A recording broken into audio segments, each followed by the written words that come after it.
নমস্কার বন্ধুরা, আপনারা দেখছেন সিনে ইনসাইড। শুধু তোমারই জন্য ধারাবাহিকের আজকের পর্বে দেখবেন কনক রাহিকে বলে, তুমি তো নিজে অপরাধী, আর দোষ চাপিয়েছ কি না আমার জামাইয়ের ওপরে। রাহি বলে, আপনি কি এখনও প্রমাণ পেয়েছেন যে আমি অপরাধী? রাহুল বলে, রাহি কিন্তু এখনও অপরাধী প্রমাণ হয়নি মা, তাই তুমি ওকে যা ইচ্ছা তাই বলতে পারো না। রাধিকা বলে, ভাই তুই এত কিছুর পরেও ওকে সাপোর্ট করছিস? ও নিজে অপরাধ করে সেটা ভিক্টরের গাড়ি চাপিয়েছে।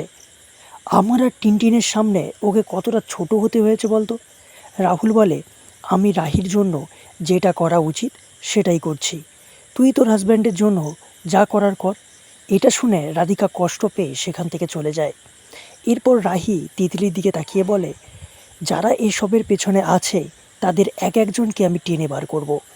তিতলি মনে মনে বলে, দিদিভাই দেখছি আমার দিকেই এগিয়ে আসছে, আর আমার দিকে তাকিয়েই সব কিছু কথা বলছে, তাহলে কি আমার সবটা ফাঁস করে দিতে পারে? এরপর রাহি ভিক্টরের দিকে তাকিয়ে বলে, আসলে অনেকে মনে করে যে মিথ্যা দিয়ে জেতা যায়, কিন্তু আসল সত্য একদিন না একদিন বের হবেই।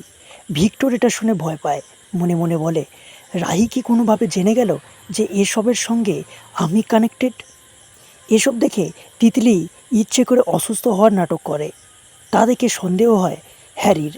এরপর রাহি ঘরে এলে রাহুল বলে, রাহি তুমি চিন্তা করো না, এই লড়াইটা আমরাই জিতবো। তাহলে কী হতে চলেছে বন্ধুরা জানতে দেখুন শুধু তোমারই জন্য। ভালো লাগলে আমার চ্যানেলকে সাবস্ক্রাইব করে পাশে থাকুন। ধন্যবাদ।